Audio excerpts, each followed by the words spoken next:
good morning changes your path, or God morning changes your path.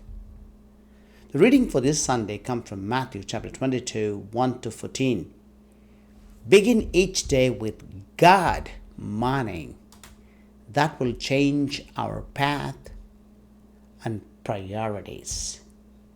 This Sunday, the Matthew's Gospel comes from Matthew chapter 22, 1 to 14. A parable told by Jesus often referred to as a parable of the wedding feast. It's a story about a king who prepared a great wedding feast for his son and invited many guests. However, those invited initially refused to come, and some even mistreated and killed the king's messengers. The king then invited others from the streets and the highways, both good and bad, to come to the feast.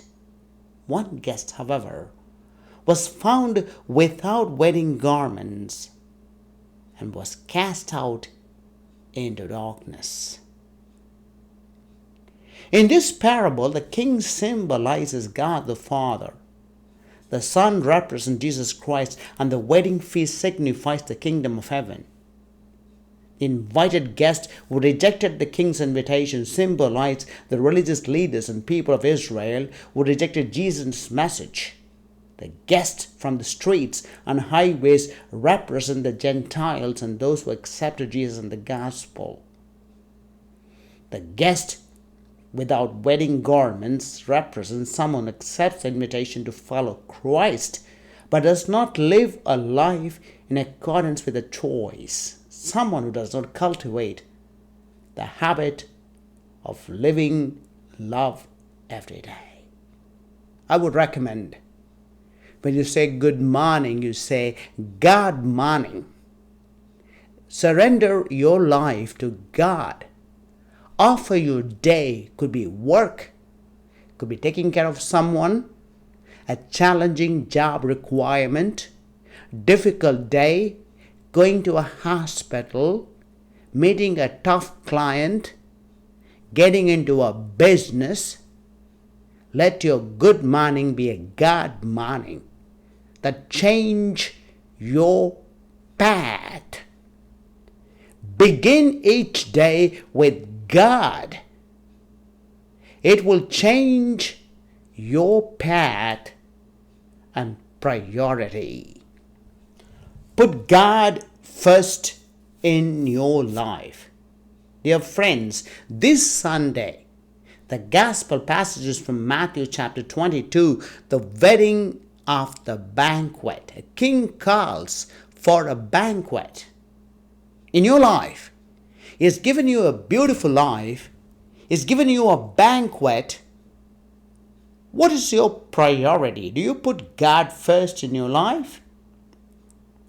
Jesus is calling us to respond to God's invitation by not only accepting it, but by truly embracing the way of His life He offers us.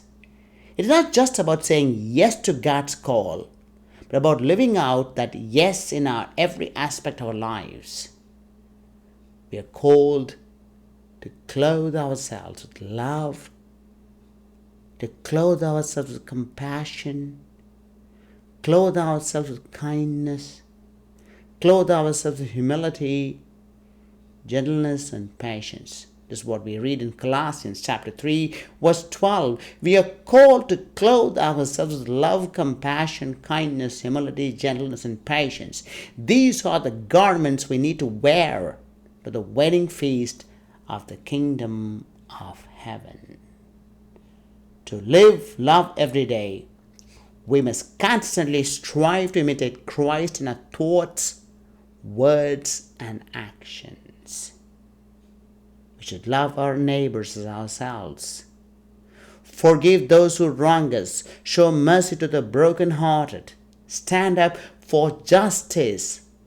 Love should be the driving force behind all that we do, guiding our interaction with others and a relationship with God. Put God first. Let the God morning change our path. Our life revolves around so many things in our day-to-day life. Whether you like it or not, you need to go to a job, you have to pay the bills, you have to meet the needs of your life, spouse, children, community, church, job, education, relationship, finances, retirement, investments. We can go on. In all these dimensions, where is God? Do we put God first in these dimensions? In practical terms, this means reaching out to God in prayer and then reaching out to those in need, offering a helping hand to the suffering, being a listening ear to the lonely, and being a source of love and light in a world that often seems dark and indifferent. It means making daily efforts to grow in our faith, to pray and to reflect on God's Word, and to seek ways to strengthen our relationship with God and others. As we gather here today for the Holy Mass, for the Sunday liturgy, for the worship, for the fellowship, reflect on this parable from Matthew chapter 22, the wedding of the banquet, and ask ourselves, do we truly live love every day? Are we clothed in the garments of love, compassion, and kindness that reflect our acceptance of God's invitation? Let's strive to cultivate this habit of living love, embracing it as a fundamental aspect of our Christian journey. So when we are invited to eternal wedding, the feast in the kingdom of heaven, we will be ready and properly clothed in love to enter into the joy prepared for us. Good morning changes our priority, but God morning changes our path. Until you make hearing from God a priority, your ears will only hear the distraction of the world. The King, the Messiah, Jesus throws a banquet of eternity. Do we have the right clothes to be part of the kingdom?